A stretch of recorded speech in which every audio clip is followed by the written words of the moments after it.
ab, nach links, geht aber aus dem Kornschieber raus. Das muss man The November wind cut through Chicago's North Shore like a blade, carrying with it the smell of Lake Michigan and the promise of an early winter. Inside the Cole mansion, however, warmth radiated from every corner. Crystal chandeliers cast golden light across marble floors, and the murmur of conversation mixed with classical music, floating from a string quartet positioned near the grand staircase. Emily Carter moved through the crowd with practiced invisibility, her black uniform crisp and her dark hair pulled back in a neat bun. At 23, she had mastered the art of being present without being seen, a skill essential for anyone working in Nathan Cole's world. She refilled champagne glasses, removed empty plates, and kept her eyes down, though she saw everything. "More champagne here," a woman in a diamond necklace called out, barely glancing at Emily. "Of course, ma'am." Emily's voice was soft, professional. She poured carefully, noting the slight tremor in her own hands. Tonight felt different. The air held a tension she couldn't name, like the moment before a thunderstorm breaks. Across the room, Nathan Cole held court near the fireplace. At 39, he commanded attention without effort. Tall, dark-suited, his presence filling whatever space he occupied. People gravitated toward him, eager for his approval, fearful of his disapproval. He ran legitimate businesses on paper: construction, real estate, import-export. But Emily knew, as everyone in this room knew, that Nathan Cole's real power came from what happened in the shadows. She had worked in his household for 6 months, just another face among the staff. She needed this job, needed the money, needed to be close to this world for reasons she kept buried deep in her chest. Every day she walked through these halls, she reminded herself why she was here, what she needed to understand. Emily, Mrs. Chen, the head housekeeper, appeared at her elbow. The older woman's face was creased with worry lines that seemed deeper tonight. "Mr. Cole wants fresh coffee in his study. Take it up now, please." "His study? During the party? He has business. You know how it is. Go now." Emily nodded and made her way to the kitchen, her mind already cataloging the layout. The study was on the second floor, east wing overlooking the gardens. She had cleaned it dozens of times, but never when Nathan was conducting business. The staff knew to stay away during those moments. She prepared the coffee service carefully: French press, cream, sugar, his preferred dark roast. The kitchen buzzed with activity as caterers prepared the next course. Through the window, she could see security personnel stationed around the property more than usual. Something was definitely wrong tonight. Carrying the silver tray, Emily climbed the servants' staircase. The sounds of the party faded as she moved deeper into the private areas of the mansion. The hallway was quiet, carpeted, lined with expensive art that she had dusted 100 times without really seeing. At the end of the hall, light spilled from beneath the study door. She knocked softly. "Coffee service, Mr. Cole. Leave it outside." His voice was sharp, distracted. Emily set the tray on the hall table and turned to go, but something made her pause. Through the thick door she heard raised voices, Nathan and someone else, a man she didn't recognize. The words were muffled, but the tone was unmistakable. Anger, accusation. She should leave. She knew the rules, but her feet wouldn't move. "You think I don't know?" The other man's voice rose.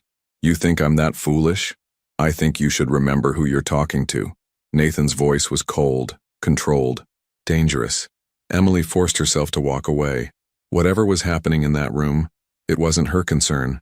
She had her own reasons for being here, her own questions that needed answers. Getting involved in Nathan Cole's immediate problems would only complicate everything. She had just reached the staircase when the world exploded. The blast threw her forward, and she hit the wall hard enough to knock the breath from her lungs. Her ears rang with a high-pitched whine. For a moment she couldn't process what had happened. 1 second the hallway was normal, the next it was chaos. Smoke billowed from the direction of the study. Flames licked at the wallpaper. The expensive art lay shattered on the floor. Below, screams erupted from the party. Footsteps thundered in all directions. People running, shouting, desperate to escape. Through the ringing in her ears, Emily heard the crackle of fire spreading, hungry and fast. She should run. Every instinct screamed at her to run. Instead, she stumbled toward the study. The door hung off its hinges and heat rolled out in waves. Smoke burned her eyes, her throat. She pulled her jacket over her mouth and pushed inside. The room was destroyed. Furniture overturned, papers burning, the window blown out completely. Cold November wind fed the flames, making them dance higher, and there, collapsed near the desk, was Nathan Cole. Mr. Cole! Emily dropped to her knees beside him. Blood ran down the side of his face from a gash on his temple. His eyes were half open, unfocused. "Can you hear me?" He mumbled something incoherent. The fire was spreading faster now, consuming the curtains, racing across the expensive carpet. Smoke filled the ceiling, dropping lower with each second. Emily grabbed Nathan's arm and tried to pull him up, but he was easily twice her weight and barely conscious. "You have to help me." "Come on, you have to move." Below, more screams, the sound of breaking glass, someone shouting orders. "Evacuate, everyone out, move, move, move." Security would be rushing people out the front, away from danger. No one would think to come up here. No one would know Nathan was still inside. "Please," Emily begged, coughing as smoke filled her lungs. "I can't do this alone. Please get up." Nathan's eyes focused slightly. He looked at her without recognition, without understanding, but some survival instinct kicked in. He tried to push himself up, and Emily got her shoulder under his arm, taking as much of his weight as she could. They stumbled toward the door. Each step felt like miles. The heat was intense now, blistering. Emily's lungs screamed for clean air. Her eyes streamed tears. But she kept moving, kept dragging Nathan forward one agonizing step at a time. The hallway was an inferno. Flames blocked the main staircase. Their original escape route was gone. Emily's mind raced. The servants' stairs. They had to reach the servants' stairs. "This way," she gasped, half dragging, half carrying Nathan in the opposite direction. He was more alert now, moving his feet, but still leaning heavily on her. Blood from his wound dripped onto her shoulder. The servants' staircase was narrower, darker, filling with smoke but not yet consumed by flames. Emily guided Nathan down, one step at a time. Her legs shook with exhaustion. Her shoulder burned where Nathan's weight pressed down, but she kept going. Halfway down, Nathan stumbled and they both nearly fell. Emily caught herself against the wall, her palm burning against the hot surface. Almost there, just a little farther. They burst into the kitchen, and the change was startling. Less smoke here, cooler air flowing in from the open back door where staff had evacuated. Emily guided Nathan through, out into the cold November night. The back lawn was chaos. Staff members huddled in groups, some crying, others just staring at the burning mansion in shock. In the distance, sirens wailed. Red and blue lights flickered at the end of the long driveway. Emily lowered Nathan onto the grass, away from the building. She collapsed beside him, gasping for air, coughing violently. Her throat felt raw, stripped. Everything hurt. "Emily." Mrs. Chen appeared, her face pale with horror. "What were you, how did you—" "He was in the study," Emily managed between coughs. "Someone had to—" "You went back in?" Mrs. Chen stared at her like she'd lost her mind. "You went back into that fire?" Other faces appeared now. Security personnel, finally regrouping. One of them, Marcus, Nathan's head of security, pushed through the crowd. He was a tall man with sharp features and sharper eyes, the kind of person who noticed everything. "Mr. Cole." Marcus dropped to his knees beside Nathan, checking his pulse, examining the wound on his head. Then he looked at Emily, really looked at her, and something flickered in his expression. Surprise. Calculation. "You brought him out?" Emily nodded, not trusting her voice. Everyone else ran. Marcus's voice was flat, stating a fact. "But you went back in." "I heard the blast, I was close, I just—" Emily coughed again, unable to finish. Nathan stirred, his eyes opening more fully. His gaze found Emily, sharp now despite the injury, piercing even in his vulnerable state. He studied her face with an intensity that made her want to look away. "Who are you?" His voice was rough from smoke, but the question was clear. "Emily Carter. I worked in your house, sir." "Why?" The single word held a universe of questions. Emily met his eyes and saw the intelligence there, the suspicion. Nathan Cole hadn't built his empire by trusting people. He would want to know why she'd risked everything to save him, and she didn't have an answer that wouldn't raise more questions. "I don't know," she said finally, honestly. "I just couldn't leave you there." Paramedics arrived, breaking the moment.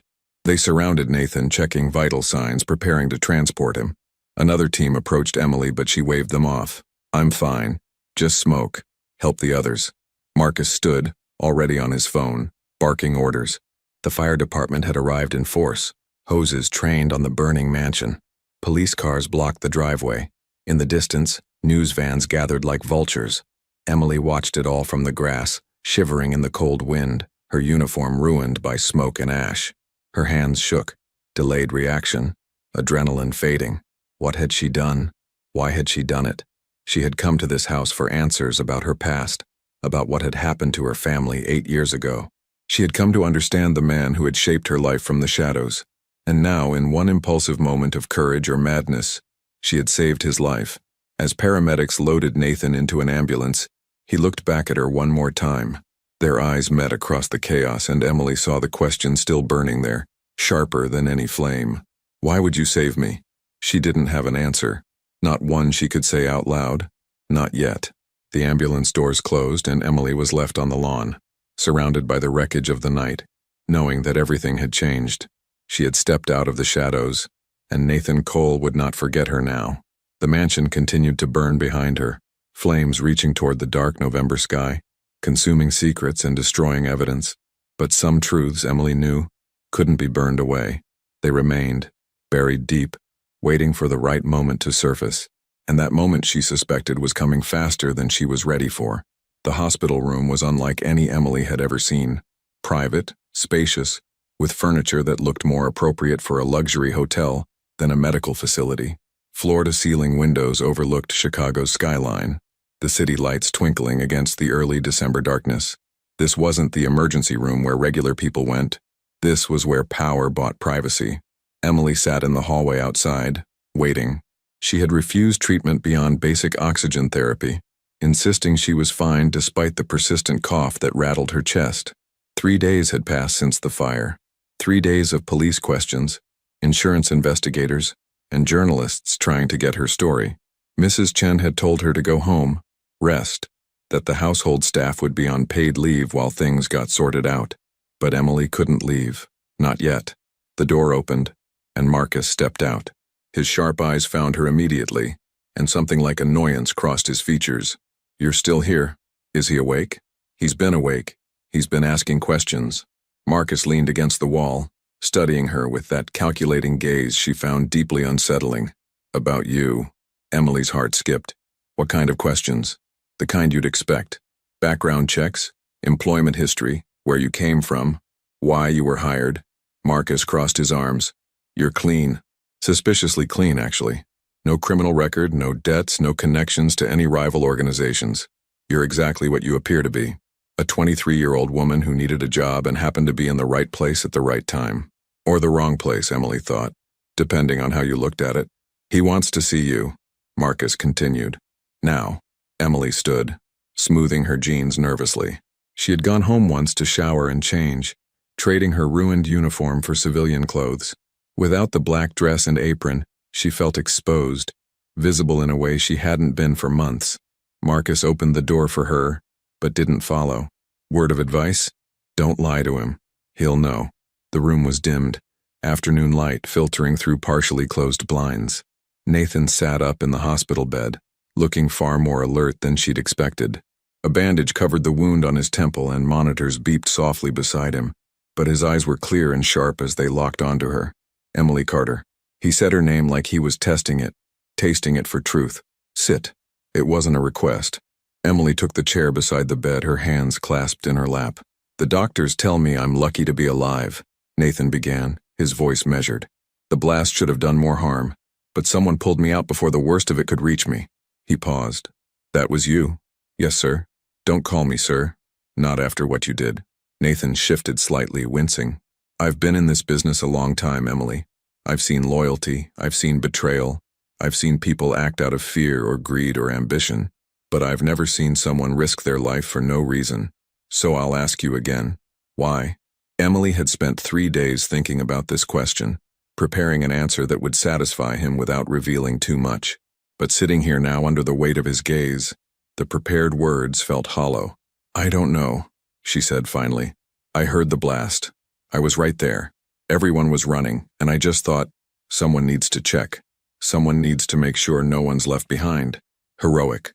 Nathan's tone made the word sound like an accusation. "Do you know what I do, Emily? The kind of man I am? I've worked in your house for 6 months. I have some idea." then you know that people don't help men like me out of the goodness of their hearts. They help because they want something, or because they're afraid of what happens if they don't. He leaned forward slightly. So which is it? Neither. Emily met his eyes, forcing herself not to look away. I didn't think. I just acted. Maybe that was stupid. Stupid or brave. Sometimes they're the same thing. Nathan studied her for a long moment. Marcus ran a full background check on you. You're from Pittsburgh originally. Father deceased when you were 15. Mother passed 2 years ago. No siblings. Moved to Chicago 8 months ago. Worked 2 restaurant jobs before applying to my household staff. You're quiet, reliable, stay out of trouble. He paused. Why Chicago? Emily's chest tightened. This was dangerous territory. I wanted a fresh start. Pittsburgh had too many memories. Memories of what? Loss, pain, the kind of things everyone runs from eventually. Nathan nodded slowly as if accepting this, but Emily could see him filing away every word, every hesitation. The police have questions about the explosion. They think it was intentional. Someone trying to send a message or eliminate a problem. They'll want to talk to you again. I told them everything I know. Which is nothing because you were just a maid in the wrong place at the right time. Nathan's expression softened almost imperceptibly. That's going to be your story. You saw nothing suspicious, heard nothing unusual before the blast. You were delivering coffee and reacted on instinct when the explosion happened. Understand? You want me to lie to the police? I want you to survive this. The people who set that explosion, Emily, they're still out there. And now you're connected to me. You saved my life, which means you've painted a target on your back. The words settled over Emily like ice water. She hadn't thought about that, had been too focused on the immediate aftermath to consider the larger implications. You think they'll come after me? I know they will. It's already started. Nathan gestured to his phone on the bedside table. Marcus intercepted 2 attempts to find out where you live. Someone tried to bribe one of my former staff members for information about you. These aren't idle threats, Emily. These are professionals. Fear crawled up Emily's spine. What do? You accept my protection. You move into a secure location somewhere my people can watch over you. You let me keep you safe until we find whoever did this and handle them. Handle them? Emily's voice was barely a whisper. Nathan's expression hardened. This isn't your world, and I won't drag you deeper into it than necessary. But the reality is simple. You're in danger because of what you did for me. I don't forget debts, Emily. I protect what's mine. I'm not yours. No, Nathan agreed. But I'm responsible for you now, whether you like it or not. Emily wanted to argue, to insist she could take care of herself, return to her small apartment in Pilsen and resume her quiet life. But she wasn't naive. She had seen enough in 6 months working for Nathan Cole to know how his world operated. Threats weren't empty. Danger was real. And if she went home, she would be vulnerable. How long? She asked. Until it's safe. Could be weeks. Could be longer. And what do you expect in return? Nathan's lips curved in something that might have been a smile. Honest answers when I ask questions. That's all. It was a trap. Emily knew. She had secrets that couldn't survive honest interrogation. But the alternative was worse. Okay, I'll accept your protection. Good. Nathan reached for his phone, typing quickly. Marcus will take you to a secure apartment downtown. It's comfortable, private, well-guarded. You'll have everything you need. Try not to leave without letting someone know. Try not to trust anyone you don't have to. Including you? This time Nathan did smile, though it didn't reach his eyes. Especially me. The apartment was in a high-rise near Millennium Park, the kind of building with doormen and security cameras and neighbors who minded their own business. Emily's new home was on the 23rd floor. 2 bedrooms, modern kitchen, living room with windows overlooking the city. It was beautiful and impersonal, like a very expensive cage. Marcus had driven her there himself, barely speaking during the 20-minute ride. He'd given her a phone, new, secure, with only 2 numbers programmed in, his and Nathan's. Use this. Don't use your old phone. Don't contact anyone from your previous life until we say it's safe. Previous life. As if the past 8 months had been erased in one explosive moment. Emily stood at the window now, watching Chicago shimmer in the winter twilight. Snow had started to fall, soft and steady, coating the city in white. Somewhere out there, people were going about their normal lives, working, loving, surviving, without the weight of secrets pressing down on them. She had come to Chicago with a purpose. 8 years ago, her father had disappeared. The official story was that he'd abandoned the family. run off with debts he couldn't pay and problems he couldn't solve. But Emily had never believed it. She'd spent years searching for answers, following thin leads and dead ends, until finally she'd found a connection. Her father had worked for Nathan Cole, and then he'd vanished. Emily had taken the job in Nathan's household to get close, to find evidence, to understand what had happened. She'd imagined confronting him eventually, demanding truth. She had never imagined saving his life. Her phone buzzed. The new one. A text from an unknown number, though she suspected who it was. "How's the apartment?" Emily typed back. "Comfortable, thank you." The response came quickly. "Get some rest, we'll talk more tomorrow." She set the phone down and moved to the bedroom, exhaustion finally catching up with her. The events of the past 3 days crashed over her in waves. The explosion, the fire, the impossible decision to run toward danger instead of away from it. Why had she done it? The question haunted her. She could tell herself it was instinct, heroism, basic human decency.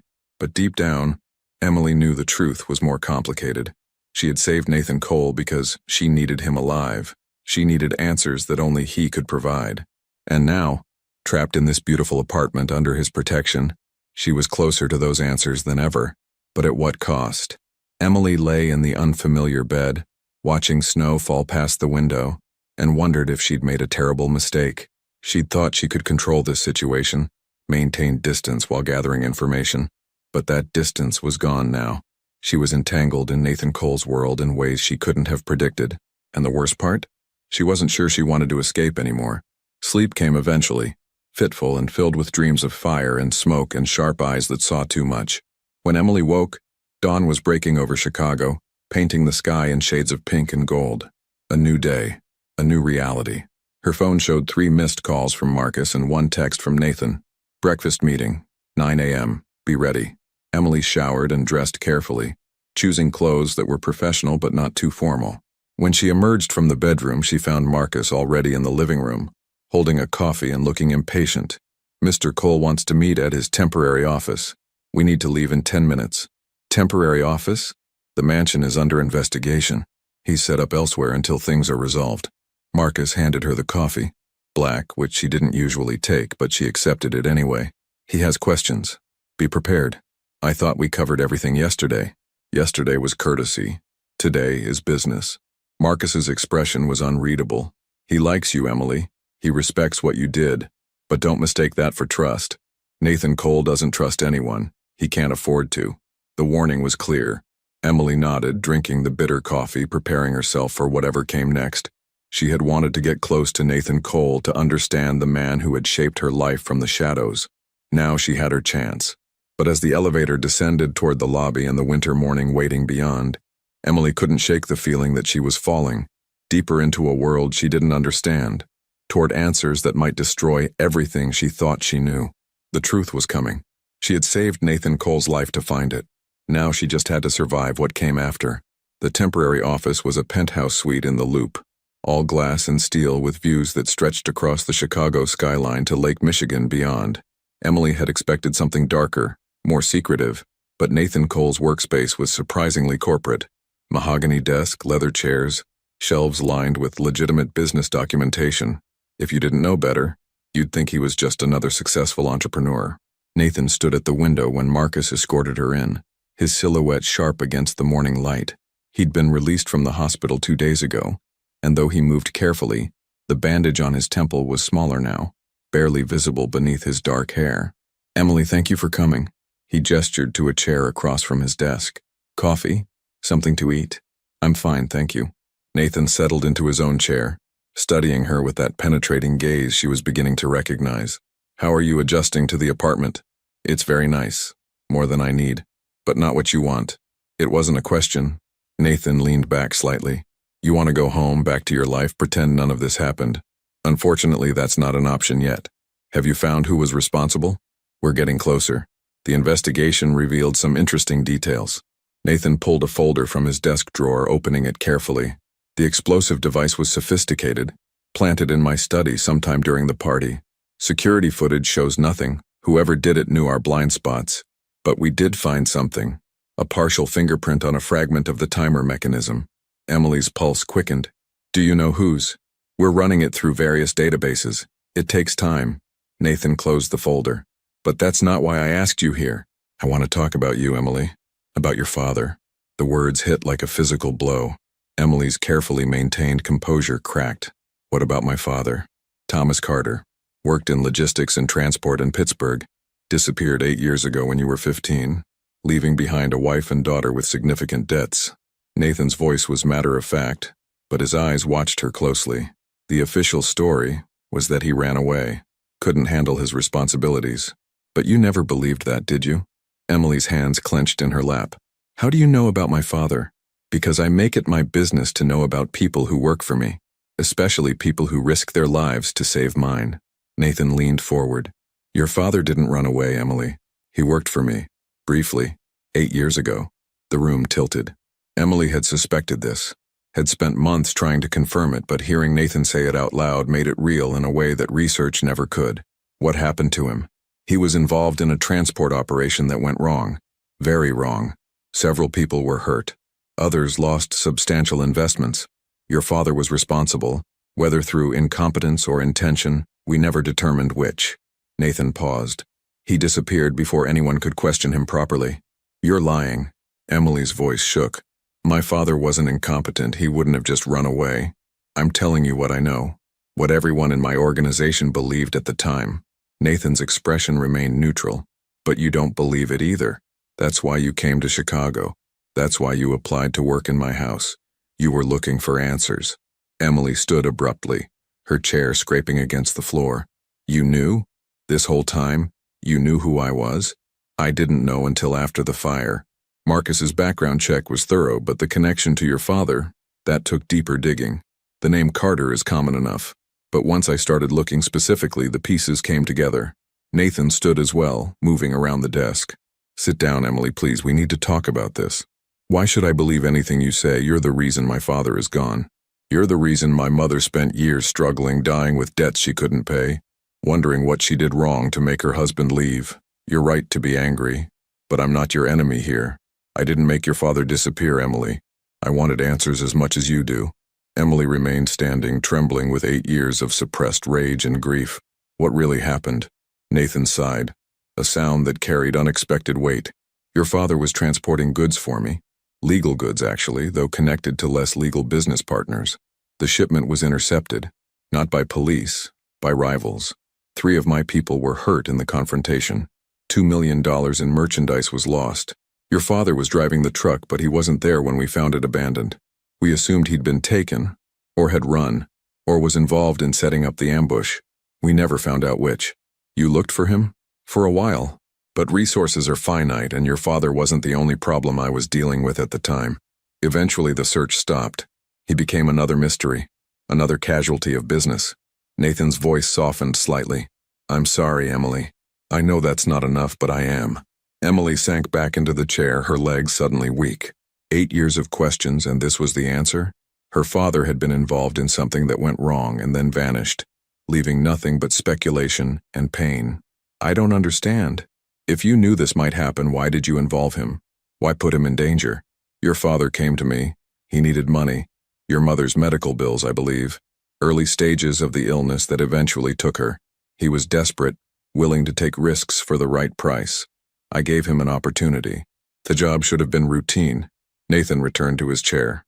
I've thought about that night many times over the years. What I could have done differently. What signs I might have missed. You expect me to believe you feel guilty? I expect you to believe I'm human enough to recognize when my decisions have consequences. Your father's disappearance, your mother's suffering, your life turned upside down. Yes, Emily, I carry that. I carry all of it. The admission hung in the air between them. Emily searched Nathan's face for deception, for manipulation, but found only weary honesty. It didn't erase her anger, but it complicated it in ways she hadn't anticipated. Why are you telling me this now? Because you saved my life. Because you deserve the truth, and because— Nathan hesitated, a rare moment of uncertainty. Because I think your father's disappearance and the explosion at my mansion might be connected. Emily's breath caught. What? How? The fingerprint we found on the timer mechanism. We got a match this morning. Nathan pulled another document from the folder, sliding it across the desk. It belongs to a man named David Chen. He worked for me 8 years ago.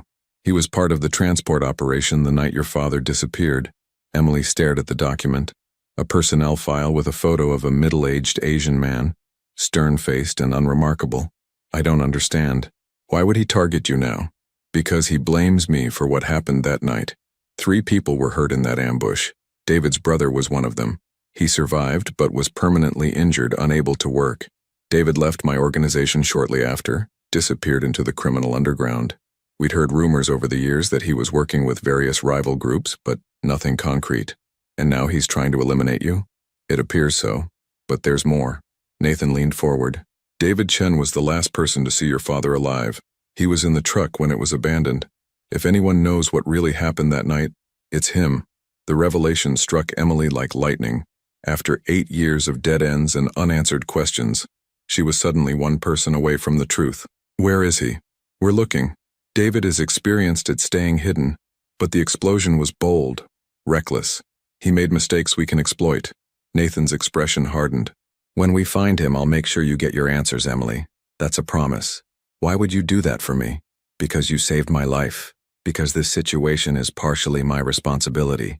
And because Nathan paused again, seeming to choose his words carefully. Because I understand what it's like to live without answers. To have the past consume you until there's nothing else.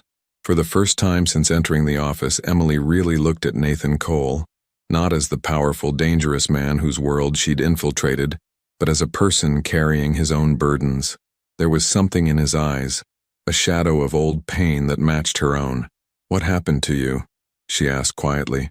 That's a story for another time. Nathan stood, moving back to the window. Snow had started falling again, dusting the city in white.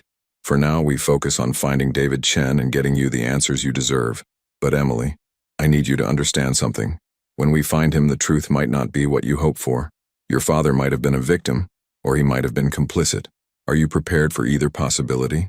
Emily joined him at the window, watching snow swirl between skyscrapers. I've spent 8 years imagining every scenario. Whatever the truth is, I need to know it. I need to stop wondering, even if it destroys the memory you have of him. My memory is already destroyed. At least the truth would give me something solid to stand on. Nathan nodded slowly. Then we have an agreement. I help you find out what happened to your father. In return, you continue to trust me. Stay under my protection and let me do what's necessary to keep you safe. What's necessary meaning what? Meaning that when we find David Chen, there will be a confrontation. It won't be pleasant. I need to know you can handle that. Emily met his eyes steadily. I've been handling unpleasant truths my whole life. I think I can manage one more. The days that followed took on a strange rhythm. Emily remained in the secure apartment, but Nathan visited regularly, often bringing case files and information about the investigation. They would sit at her dining table, spreading documents across the surface, piecing together the puzzle of that night 8 years ago. Emily learned that her father had been recruited specifically because he had no previous connections to Nathan's organization, a fresh face that rival groups wouldn't recognize. The transport route had been carefully planned, avoiding known danger zones. But someone had leaked information. The ambush had been too precise, too well-timed to be coincidental. David Chen was inside the truck when it was hit, Nathan explained one evening, pointing to a map. He managed to escape during the confusion. He said your father panicked, ran in the opposite direction. By the time David got to safety and could call for help, your father was gone. The truck was empty. No body, no blood, no signs of struggle. Just gone. David could be lying. He could have done something to my father and blamed the ambush. Possible. That's why we need to find him and ask the right questions. Nathan's phone buzzed, and he glanced at it, his expression shifting. Marcus just sent a lead. Security footage from a warehouse on the south side shows someone matching David's description. We're moving on it tonight. Emily stood immediately. I'm coming with you. Absolutely not. This could be dangerous. It's about my father. I have a right to be there. Nathan studied her for a long moment. If you come, you stay in the car with Marcus. You don't get involved in the confrontation. Those are my conditions. Fine. I mean it, Emily. This isn't a negotiation. David Chen is desperate and dangerous. I won't risk you getting hurt. The concern in his voice surprised her. Over the past weeks, their relationship had evolved from employer-employee to something more complex. Not quite friendship, not quite partnership, but a connection built on shared purpose and reluctant trust. I understand, Emily said. I'll stay with Marcus, but I need to be there. Please. Nathan nodded. Get your coat. We leave in 20 minutes. The warehouse was in an industrial area near the river, surrounded by abandoned factories and empty lots. Snow had accumulated in thick drifts, making the landscape look almost peaceful despite the decay underneath. 3 black SUVs pulled up to a building with broken windows and graffiti-covered walls. Emily watched from the back seat as Nathan and 6 of his security team approached the entrance. They moved with military precision, weapons drawn, but held low. Marcus remained with her, engine running, eyes scanning the surroundings. "How long will this take?" Emily asked. "Depends on whether David is actually inside and whether he decides to cooperate." Marcus's hand rested on his own weapon. "Mr. Cole is good at persuasion, but some people need more convincing than others." They waited. 10 minutes stretched into 20. Emily's nerves wound tighter with each passing moment. This was it. The answers she'd been searching for were inside that building, so close she could almost touch them. Then gunfire erupted. The sound was sharp, unmistakable, shattering the winter quiet. Marcus swore, reaching for his radio. "Team 2, what's your status?" Static, then a voice crackling through. "Contact, multiple hostiles. David wasn't alone." More gunfire. Emily's heart hammered in her chest. Through the broken warehouse windows, she could see muzzle flashes, figures moving in the darkness. "Stay in the car," Marcus ordered, already moving toward the door. "But Nathan—" "I said stay." Marcus was out, running toward the warehouse, leaving Emily alone in the vehicle. She should listen, she should stay put. But the thought of Nathan in danger, possibly hurt again because of circumstances connected to her father, was unbearable. Emily fumbled with the door handle, stepping out into the snow. The cold hit her immediately, but adrenaline kept her moving. She ran toward the warehouse, staying low, her breath coming in white clouds. The gunfire had stopped, replaced by shouts and the sound of a struggle. Emily reached the entrance, pressing herself against the wall. Inside, she could see Nathan and his team confronting several men. David Chen was there. She recognized him from the photos, with his hands raised but his expression defiant. Blood ran from Nathan's knuckles, and one of his security guards was down, clutching his shoulder. "You destroyed my family," David was shouting. "My brother can't walk because of you, because of that transport, because you put us in danger for your profit. Your brother was hurt because someone leaked the route." Nathan's voice was cold, controlled despite the chaos. "Someone told our rivals exactly where we'd be and when. That someone was you, David. You set up the ambush. You sold us out." David's face twisted. "I needed the money.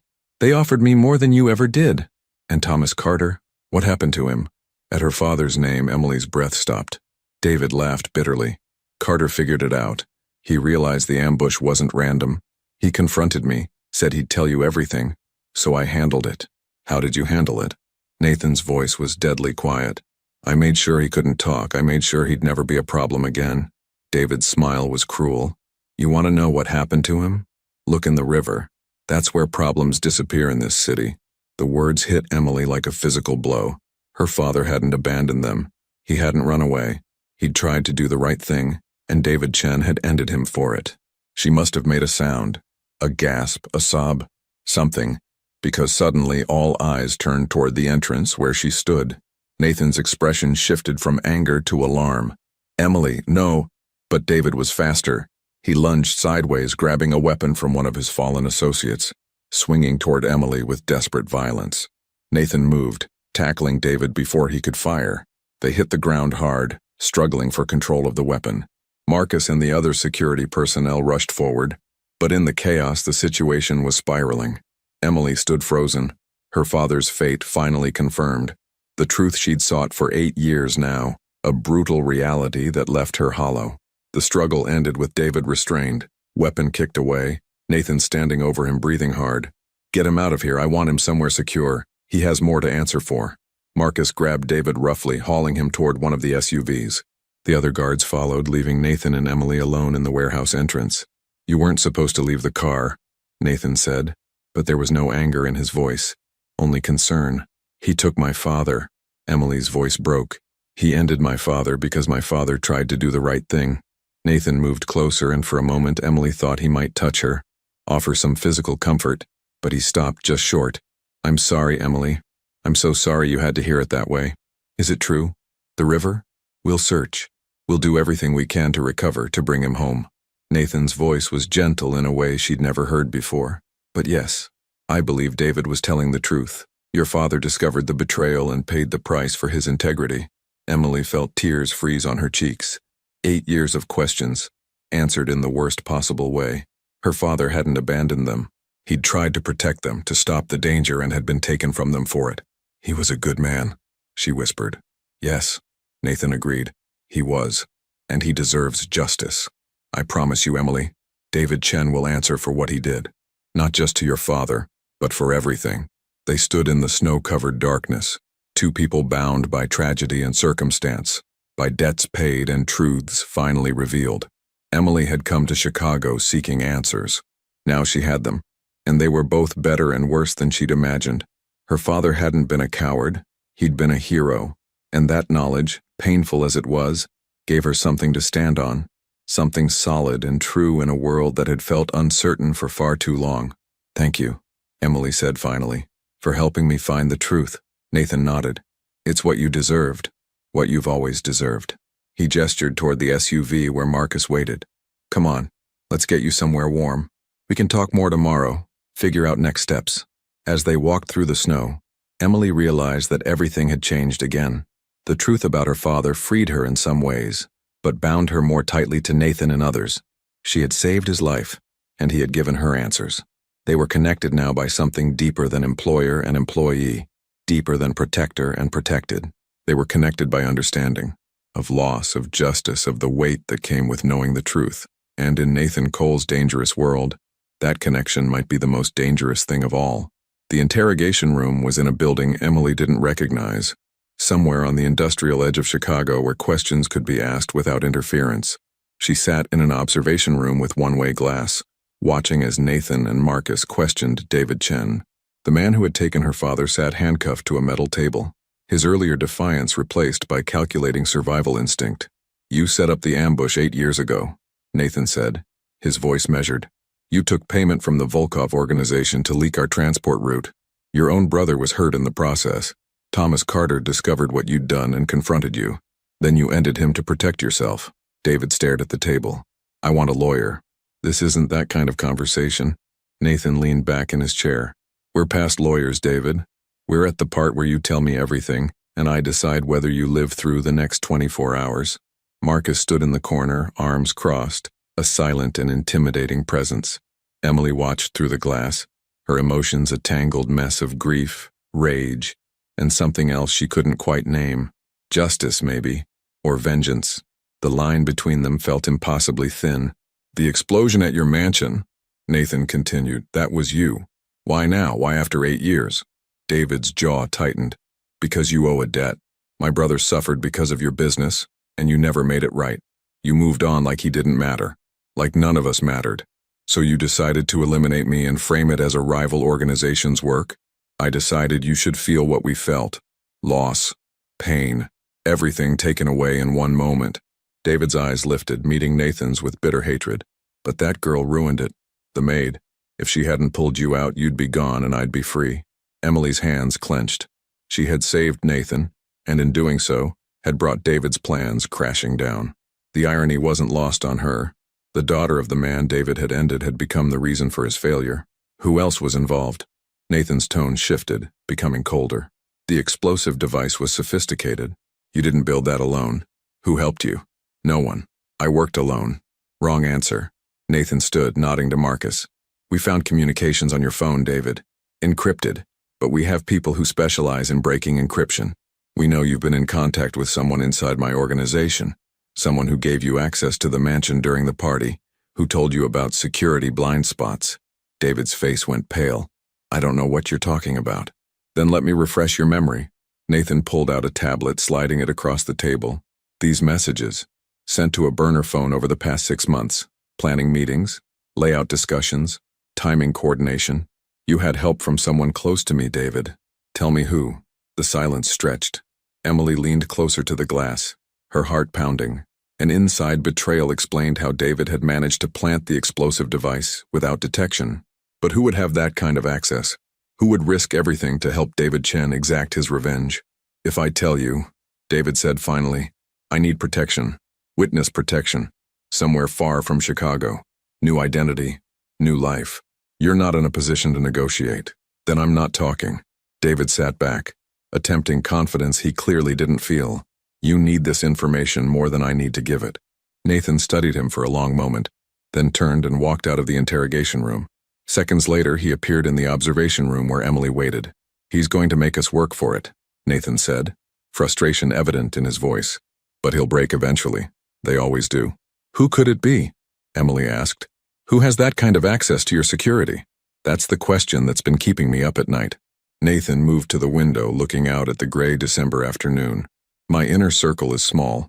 Marcus, obviously, but I'd trust him with my life. My financial manager, Rebecca Torres. She's been with me for 12 years. My lawyer, James Patterson, handles sensitive matters, and then there's... He stopped, his expression darkening. Who? Richard Kane. He manages my legitimate real estate holdings, but he has connections throughout the organization. He was at the mansion the night of the explosion. Nathan pulled out his phone, typing quickly. Marcus, run a deep background on Richard Kane. Financial records, communications, travel history, everything. Marcus's voice came through the speaker. On it. What are we looking for? Anything that connects him to David Chen or the Volkov organization. Anything that suggests divided loyalty. Emily watched Nathan's face, seeing the weight of betrayal settling over him. You trusted these people. Trust is a complicated thing in my world. You learn to trust people with specific things, not everything. But even limited trust, when broken, leaves damage. Nathan turned back to her. You should go back to the apartment. This is going to take time, and you don't need to be here for all of it. I want to stay. I want to see this through. Emily, he took my father from me. I deserve to be here when the truth comes out. Her voice was firm, leaving no room for argument. Nathan studied her, and Emily saw something shift in his expression. Respect, maybe, or recognition of her resolve. All right, but stay in this room. No matter what you see or hear in there, you stay here. Understood? Understood. 3 hours later, Marcus appeared with information that changed everything. Richard Kane withdrew $500,000 in cash over the past year, Marcus reported, spreading documents across a table in the observation room. The withdrawals were small enough not to trigger immediate alerts, but together they form a pattern. He also made 3 trips to Pittsburgh in the last 18 months. No business reason for any of them. Pittsburgh, Emily breathed. That's where David was hiding after he left Chicago. Nathan picked up one of the documents, his jaw tight. Richard has been moving money to David, helping him stay hidden while they planned this. 8 years I've employed him. 8 years he smiled to my face and took my money while plotting my demise. There's more, Marcus continued. Richard's younger sister is engaged to David Chen's nephew. They kept the connection quiet, different last names, no public association. But the family tie is there. Family. Nathan's voice was bitter. Always comes down to family, doesn't it? Richard helped David because of blood connection, because he believed the narrative about my responsibility for David's brother's injury. Do we bring Richard in? Marcus asked. Not yet. I want to know how deep this goes, who else might be involved. Nathan turned to Emily. I need to ask you something, and I need you to think carefully before you answer. David said someone gave him access to the mansion. Richard could provide information, but he wasn't at the house the day of the explosion. Someone else had to physically help David plant that device. Emily's mind raced through the events of that night. The household staff had been busy with party preparations. Security had been focused on the guests. But there had been that moment, that odd exchange in the kitchen. Mrs. Chen, Emily said suddenly, the head housekeeper. She's the one who sent me to your study with the coffee service. She specifically told me to go right then, insisted it couldn't wait even though the party was in full swing. Nathan and Marcus exchanged glances. Mrs. Chen is David's cousin, Marcus said quietly. We vetted her years ago, but the connection seemed distant enough not to matter. She's been with the household for over a decade. She would have had access to everything, Emily continued, the pieces falling into place. She could have let David into the mansion, shown him where to plant the device, known exactly when you'd be in the study, and she sent me up there right before the explosion because she needed a witness. Nathan finished. Someone to confirm I was in the study when it happened. Someone who would look innocent and unconnected. His face hardened. She sent you into danger without a second thought. Used you as an unwitting part of the plan. The realization hit Emily hard. Mrs. Chen, who had been kind to her, who had taught her the household routines and complimented her work, she had been willing to sacrifice Emily to achieve David's revenge. Where is she now? Nathan asked Marcus. She's been on paid leave since the explosion, like all the household staff. Last known address is an apartment in Bridgeport. Pick her up, quietly. I want her in a room separate from David. They shouldn't know we have both of them. Nathan's voice was cold, controlled fury. And find Richard Kane. I don't care what excuse you have to use. Bring him in. Marcus left immediately, taking 2 security personnel with him. Nathan remained in the observation room with Emily, both of them processing the scope of the conspiracy. 3 people, Emily said. 3 people working together to take you down, and they almost succeeded. They would have succeeded if not for you. Nathan turned to face her. That's what keeps running through my mind, Emily. Everything that happened that night. If you had run like everyone else, if you had valued your own safety over mine, David's plan would have worked perfectly. I'd be gone, and no one would have known about the betrayal until much later, if ever. Why do you think I didn't run? The question hung between them. Nathan moved closer, and Emily found herself holding her breath, aware of the intensity in his gaze. I've been asking myself that since the moment I woke up in the hospital, Nathan said quietly. At first I thought it was coincidence, instinct. Then I thought maybe you had your own agenda. But now, after everything we've been through, after learning about your father and seeing how you've handled the truth, I think you saved me because somewhere in that moment, you saw me as a person worth saving. Not the reputation, not the power, just the person. Emily swallowed hard. You gave me answers about my father. You could have hidden the truth, protected yourself from my anger, but you didn't. You helped me find closure even though it complicated everything between us. We're not so different, you and I. Both shaped by loss, both searching for meaning in a world that took things from us without asking. Nathan's voice softened. I didn't expect this, Emily. Any of it. But I'm grateful you're here. Before Emily could respond, Marcus's voice crackled through the speaker. Boss, we have Mrs. Chen. She's asking for a lawyer, but I think she'll talk when she realizes what we know. Richard Kane is being picked up now. Should be here within the hour. Good. Keep them separated. I'll start with Mrs. Chen. Nathan straightened, the moment of vulnerability passing as he shifted back into the role of leader. Emily, you should stay here. This is going to get difficult. I can handle difficult. I know you can. That's not what concerns me. Nathan paused at the door. What concerns me is whether you should have to handle it. You've already endured so much because of my world. This is my choice, Emily said firmly. I'm staying. The interrogation of Mrs. Chen was brief but devastating. Faced with evidence of her involvement and separated from David's influence, the older woman broke quickly. Yes, she had helped her cousin gain access to the mansion. Yes, she had sent Emily to the study at precisely the time David needed a witness. No, she hadn't considered that Emily might be hurt, or that her actions might result in harm to an innocent person. David said no one would be injured, Mrs. Chen insisted, tears streaming down her face. He said it would just be Mr. Cole, that he deserved it for what happened to David's brother, for what happened to Thomas Carter. You knew about my father? Emily's voice cut through the speaker system before Nathan could stop her. Mrs. Chen looked up at the one-way glass as if she could see Emily behind it. I knew Thomas tried to expose David's betrayal. I knew David had to protect himself. I didn't agree with it, but I understood it. Family protects family. Even when family is wrong? Even when innocent people suffer? You don't understand how this world works, child. Sometimes there are no good choices, only necessary ones. Nathan ended the interrogation, his expression grim. When Richard Kane arrived 30 minutes later, the lawyer-turned-traitor was defiant until confronted with the financial records and communication logs. Then, like dominoes falling, his resistance collapsed. David Chen approached me 2 years ago, Richard admitted. He knew about my connection through his nephew. He told me what Nathan had done, how the organization had benefited while his family suffered. He asked for help getting justice. I thought I was doing the right thing. The right thing would have been bringing your concerns to me directly, Nathan said coldly. Instead, you chose betrayal, conspiracy, and attempted homicide. You helped plant a device that could have harmed dozens of innocent people at that party. I didn't know it would be so destructive. David said it would be contained, targeted, that only you would be affected. And you believed him because it was convenient to believe him, because it absolved you of responsibility for what you were really doing.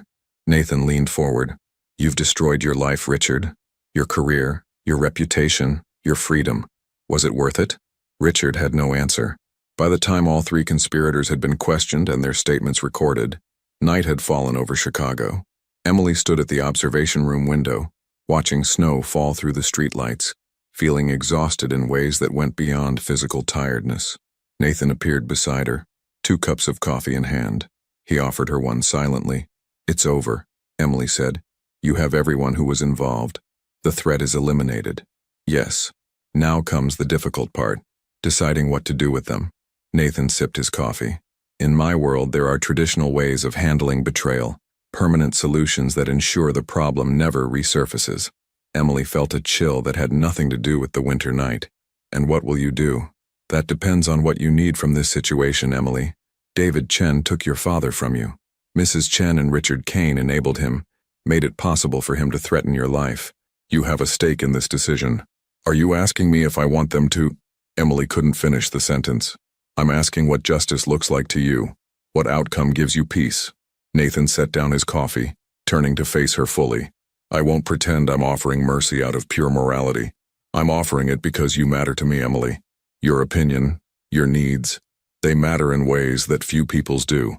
So tell me what you want." Emily thought about her father, about the years of wondering and grief, about the truth that had finally emerged. She thought about Mrs. Chen's tears and Richard's rationalizations and David's bitter rage. And she thought about the cycle of violence that Nathan's world perpetuated, where every act of revenge spawned another, where justice and vengeance became indistinguishable. "I want them to face consequences," Emily said slowly. "Real consequences, not just disappearing into the night. I want David Chen to acknowledge what he did to my father, to take responsibility publicly if possible.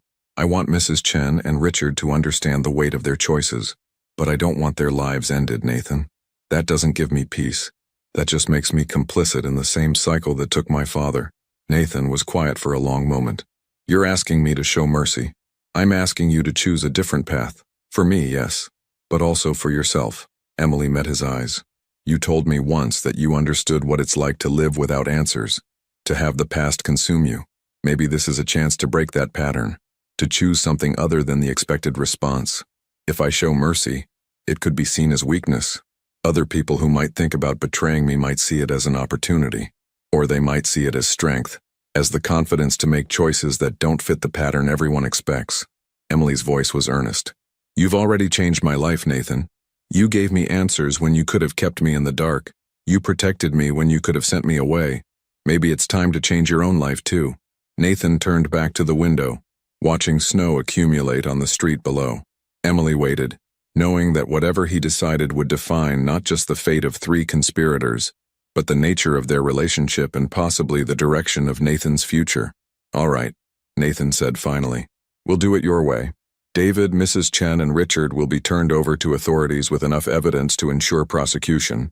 Legitimate prosecution through legitimate channels. They'll face justice in courtrooms, not in the shadows." "Thank you." "Don't thank me yet. This decision makes things more complicated. Police investigations, trials, public attention. My organization's activities will be scrutinized more closely. Some of my business operations will need to change or end entirely. Is that such a bad thing?" Nathan looked at her, and Emily saw something in his expression. Vulnerability, hope, fear all mixed together. "I don't know. Change is never simple in my world. But maybe you're right. Maybe it's time." Marcus entered the observation room, his expression carefully neutral. "The authorities are on their way. We've prepared documentation that presents the evidence cleanly without exposing operational details. David, Mrs. Chen, and Richard will be charged with conspiracy, attempted homicide, and related offenses. The district attorney's office is very interested in prosecuting." "Good," Nathan nodded. "Make sure Emily's father's case is included in the investigation. David's confession about Thomas Carter needs to be part of the official record." "Already done. They're reopening the missing person case as a potential homicide investigation based on David's statements." Emily felt tears prick her eyes. After 8 years, her father's disappearance would finally be taken seriously by the authorities. There might never be a body to bury, never be complete closure, but there would be acknowledgement. There would be truth in the official record. "What about you?" Marcus asked Nathan. "If this goes to trial, you'll be subpoenaed. Your businesses will be examined. Are you prepared for that level of scrutiny?" "I'll handle it. Time to clean house anyway. Separate the legitimate operations from everything else. It won't be easy, but Nathan glanced at Emily. Maybe it's necessary. After Marcus left to coordinate with the authorities, Emily and Nathan stood together in the observation room, watching through the one-way glass as David Chen sat handcuffed and defeated in the interrogation room. My father tried to do the right thing, Emily said quietly. It got him taken from us, but he tried. I think he'd be proud that his daughter chose mercy over revenge. I think he'd be proud of you regardless. You're stronger than most people I've ever met. Emily Carter. Braver too. I learned from him, and from my mother, who kept going even after he was gone. And, Emily hesitated, then continued, from you. Watching how you've handled this situation, how you've balanced your world with trying to do right by me, it's shown me that people can change, that strength comes in different forms. Nathan reached out, his hand hovering near her shoulder, before withdrawing. When this is all over, the investigations, the trials, the aftermath, you'll be free to go. Back to your life, anywhere you want. I'll make sure you have resources, protection if needed, recommendations for whatever path you choose. You're already planning my departure? I'm planning your freedom. It's what you came to Chicago for. Answers about your father. You have those now. You don't need to stay in my world anymore. Emily turned to face him fully. What if I want to stay? Not because I need protection, not because I'm searching for answers, but because I choose to. The question hung in the air between them, loaded with implications neither had fully explored. Nathan's expression shifted through surprise, caution, and something else. Something that looked like hope. My world is dangerous, Emily. Even cleaned up. Even more legitimate. It's not a simple life. I'm not looking for simple. I'm looking for purpose. For meaning. I thought that meant finding out what happened to my father, but maybe it means more than that. Maybe it means figuring out who I am after the answers. Not just before them. Nathan studied her face, searching for certainty. If you stay things between us, they can't be what they were. You're not my employee anymore. You're not someone under my protection out of obligation. If you stay, it has to be as an equal, as someone who chooses this life with full knowledge of what it means. I understand. Do you? Because once you make this choice, Emily, there's no going back to being invisible. People will know you're connected to me. They'll make assumptions, judgments. Some will try to use you to get to me. Others will resent your influence. It's not an easy path. Neither was growing up after my father disappeared. Neither was watching my mother struggle and fade. Neither was spending 8 years searching for answers that no one else cared about. Emily's voice was steady, certain. I'm not afraid of difficult paths, Nathan. I'm only afraid of walking away from something real because it might be complicated.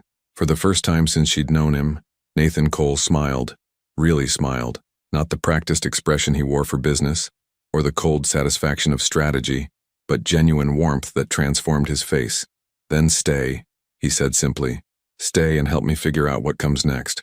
God knows I could use someone who sees clearly, who isn't afraid to push back, who chooses mercy when violence would be easier. I can do that. I know you can. That's why I'm asking. Outside, police vehicles were arriving, red and blue lights flashing against the snow. Inside, 3 people who had conspired to commit violence would face justice through channels that didn't involve retribution or revenge. And in the observation room, 2 people who had been brought together by tragedy and fire stood side by side, watching one chapter close and another begin. Emily had come to Chicago seeking answers about the past. She had found them, along with something she hadn't expected, a future that was uncertain but genuine, complicated but honest, dangerous but real.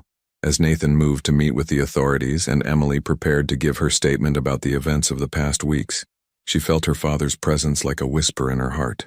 He had tried to do the right thing in an impossible situation. Now his daughter would do the same, not by running from complexity but by embracing it, not by choosing safety but by choosing purpose. The truth had set her free. Now she would decide what to do with that freedom. And for the first time in 8 years, Emily Carter knew exactly who she was and what she wanted. She wanted to stay. She wanted to build something new from the ashes of the past. She wanted to see if Nathan Cole could really change his world, and she wanted to help him do it. It wasn't the ending she had imagined when she first came to Chicago. It was better. Spring arrived in Chicago like a promise kept. Slowly at first, then all at once. The snow melted, revealing a city that had survived another brutal winter. Trees along Michigan Avenue bloomed with pale green leaves. and Lake Michigan lost its gray winter pallor, turning almost blue under clearer skies. Emily stood on the balcony of her new office, watching the city wake up. 6 months had passed since the night of the explosion, since everything changed. The apartment Nathan had provided was no longer temporary housing. It had become home, and the office where she stood now represented something she'd never imagined for herself, a legitimate role in Nathan Cole's transformed business empire. "You're here early." Nathan's voice came from the doorway. He held 2 cups of coffee, a routine they'd established over the past months. "Couldn't sleep. Too much on my mind." Emily accepted the coffee gratefully. "The trial starts next week." "I know." Nathan joined her on the balcony. "Are you ready?" "As ready as I can be." "Testifying against David, Mrs. Chen, Richard? It's necessary, but it doesn't feel good." "Justice rarely does, it's just necessary." Nathan sipped his coffee, looking out at the skyline. "The district attorney thinks they have strong cases against all 3. David especially. His confession about your father, combined with the evidence from the explosion, should result in significant prison time." Emily nodded, feeling the familiar ache that came whenever she thought about her father. The police investigation had confirmed David's account. Divers had searched the river locations he'd described, though nothing had been recovered. Thomas Carter remained officially missing, but the case was now classified as a probable homicide. It wasn't the closure Emily had hoped for, but it was acknowledgement. It was truth in the official record.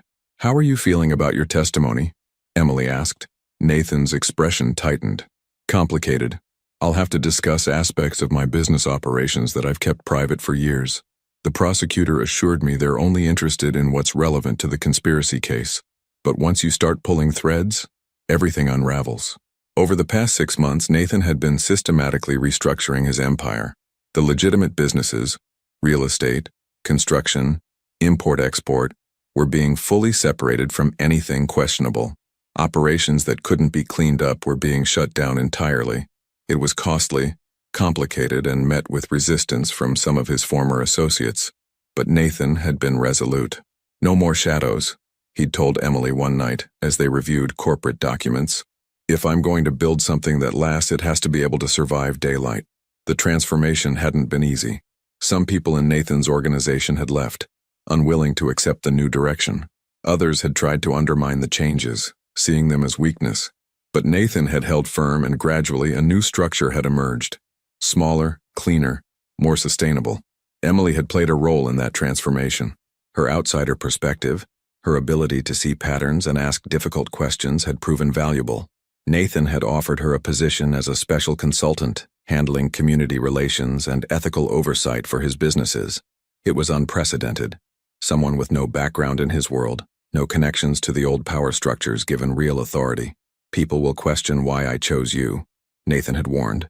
"They'll assume nepotism or other motivations. Let them assume what they want. I'll prove my value through work, not explanations." And she had. Emily had thrown herself into understanding Nathan's business operations, identifying areas where community investment could benefit both the bottom line and the neighborhoods his developments affected. She'd established scholarship programs, job training initiatives, partnerships with local organizations. It was slow, careful work, but it was making a difference. "I have something for you," Nathan said now, pulling an envelope from his jacket. "It came this morning." Emily opened it carefully. Inside was a letter from the Chicago Police Department's Missing Persons Unit. Her breath caught as she read, "Dear Ms. Carter, we are writing to inform you that the investigation into your father, Thomas Carter, has been officially reclassified. Based on evidence provided by David Chen's confession and corroborating witness statements, we have determined that your father was the victim of a criminal act. While we have been unable to recover physical remains, we want you to know that your father is no longer considered a voluntary missing person. He has been recognized as a victim, and his case will remain open as an active investigation." Tears blurred Emily's vision. They acknowledged him. After all these years, they finally acknowledged what really happened. Nathan placed a gentle hand on her shoulder. "Your father tried to do the right thing in an impossible situation. That's documented now. His integrity is part of the official record. My mother never stopped believing in him. She died thinking everyone else saw him as a coward who abandoned his family. I wish she could have known the truth. Maybe she did know. In the ways that matter, she knew who she married. She knew the man he was, regardless of what others thought." Nathan's voice was soft. You've honored both of them, Emily. By seeking the truth, by refusing to accept the easy narrative. That takes courage. They stood in silence for a moment, the morning sun warming the balcony. In the distance, the city hummed with activity. People going to work, living their lives, building futures, one day at a time. I've been thinking about something, Emily said, folding the letter carefully. I want to establish a foundation in my father's name, for families dealing with missing persons cases, especially when the disappearances are connected to organized crime, resources for investigations, support for families, advocacy for policy changes. That's a significant undertaking. I know, but I have resources now. I have your support and connections, and I have experience navigating systems that don't always work for regular people. Emily turned to face Nathan. Will you help me? Of course, we'll get the legal framework established, identify initial funding sources, build a board of directors. Nathan's expression was thoughtful. The Thomas Carter Foundation. It has a good ring to it. He tried to expose corruption and paid with his life. The least I can do is make sure his name stands for something positive, something that helps others in similar situations. He'd be proud of you, Emily. Not just for this, but for everything. How you've handled the truth, how you've chosen to move forward, how you've refused to let anger consume you. Emily smiled. I had good examples. My father, who chose integrity even when it was dangerous. My mother, who chose resilience even when it was exhausting. And you, she paused, meeting Nathan's eyes, who chose change even when it was costly. I had good motivation. Nathan's voice carried warmth she'd come to recognize over the months. Someone showed me that strength comes in different forms, that mercy isn't weakness, that the future doesn't have to repeat the past. Their relationship had evolved into something neither had anticipated. Not romantic. The power dynamics, the age gap, the complicated history made that inappropriate, but something deeper than simple friendship. They were partners in the truest sense, bound by shared experience and mutual respect. They challenged each other, supported each other, pushed each other to be better. Marcus appeared in the office doorway. Sorry to interrupt. Nathan, the attorneys need to review your testimony preparation. And Emily, you have a meeting with the Community Development Board in 30 minutes. Real jobs with real schedules, Emily said with a slight smile. Still getting used to that. Better than the alternative, Nathan replied. Go handle your meeting. I'll deal with the attorneys. We'll debrief this evening? Dinner at Luigi's? My treat this time. You don't have to. I want to. You've done enough for me. Let me return the favor occasionally. After Emily left for her meeting, Nathan remained on the balcony, thinking about the past 6 months and the journey that had brought them here. The explosion that should have ended his life had instead transformed it. Emily Carter, the maid who ran toward danger instead of away from it, had become the catalyst for changes he'd never thought possible. The trial would be difficult. There would be questions, scrutiny, judgment. Some of his past actions would be exposed, examined, criticized. But for the first time in his adult life, Nathan wasn't approaching a crisis with violence or intimidation. He was approaching it with honesty, accepting responsibility for his choices while working to build something better. It was terrifying. It was liberating. It was real. 1 week later, the trial began. Emily sat in the courtroom as prosecutors presented evidence against David Chen, Mrs. Chen, and Richard Kane. The proceedings were methodical, clinical, reducing the trauma of that November night to facts and timelines and physical evidence. When Emily took the stand, she told her story clearly. The explosion, the fire, the decision to return for Nathan, the weeks of revelation that followed. Defense attorneys tried to shake her testimony, suggesting ulterior motives or coached responses. But Emily remained steady. I saved Nathan Cole because someone needed to, she stated firmly. I stayed in his world afterward because I chose to. No one coerced me. No one manipulated me. I made my own decisions based on my own values. Nathan testified the next day, acknowledging aspects of his business history that made headlines but refusing to deflect responsibility. I've made choices I regret, he told the court. I've operated in gray areas of legality and morality, but I'm working to change that, to build businesses that don't require shadows to survive. The trial lasted 3 weeks. In the end, all 3 defendants were found guilty. David Chen received 25 years for conspiracy, attempted homicide, and the newly filed charges related to Thomas Carter's disappearance. Mrs. Chen received 12 years. Richard Kane, who had cooperated more fully with prosecutors, received 8 years. Emily felt no satisfaction watching them sentenced, only a deep sadness for the waste of it all. Her father's life, the years of pain, the cycles of revenge that had nearly claimed Nathan too. But it was over, finally, truly over. Summer settled over Chicago with warmth and long daylight hours. The Thomas Carter Foundation officially launched with a ceremony attended by families of missing persons, victim advocates, and several city officials. Emily stood at the podium, looking out at people who understood her journey because they were living their own versions of it. "My father disappeared 8 years ago," she began. "For most of that time, the world treated him as someone who chose to leave, but he didn't choose. He was taken from us because he tried to do the right thing. This foundation exists to ensure that other families don't have to fight alone for truth, for justice, for acknowledgement of their loved one's worth." The crowd applauded. Nathan stood in the back, watching with unmistakable pride. Beside him, Marcus nodded approvingly. This was what transformation looked like. Not erasure of the past, but building something meaningful from its ashes. After the ceremony, Emily and Nathan walked along the lakefront, enjoying the summer evening. Sailboats dotted the water and children played in the park, their laughter carrying on the warm breeze. "You did well today," Nathan said. "Your father would be incredibly proud." "I hope so. I hope wherever he is, whatever happens after, he knows that I found the truth, that I didn't give up on him. He knows. And your mother knows. They're both proud of who you've become." Emily stopped walking, turning to face the lake. The sun was setting, painting the water in shades of gold and orange. "Do you ever think about that night? About how everything would be different if I'd made a different choice?" "Every day. If you'd run, I'd likely be gone. David's plan would have succeeded. Your questions about your father would remain unanswered. And Nathan paused. "I would never have had the chance to become something other than what I was. Do you regret it? The changes, the restructuring, leaving behind the old ways? Sometimes it's harder, less profitable, more complicated.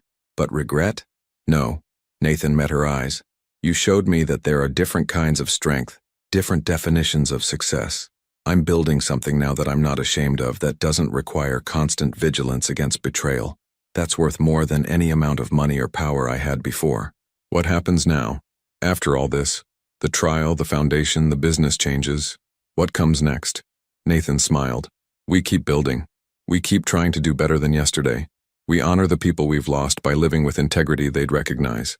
He gestured at the sunset, the city, the vast lake before them. "We live, Emily, fully, honestly, without the weight of unanswered questions holding us back." Emily nodded, feeling something settle in her chest. Peace, perhaps, or acceptance. She had come to Chicago seeking answers about her father's disappearance. She'd found those answers, along with a purpose she'd never anticipated, and connections that had transformed her understanding of strength, justice, and redemption. The fire that should have destroyed Nathan Cole had instead purified both their lives, burning away pretense and forcing truth to the surface. They had emerged from those flames changed, connected by something stronger than the secrets they'd both carried. As they walked back toward the city, the lights beginning to twinkle against the gathering dusk, Emily felt her father's presence like a warm wind at her back, not haunting her anymore, but supporting her. He had tried to do the right thing in an impossible situation. Now his daughter was doing the same, one day at a time, building a life that honored his memory while creating something entirely her own.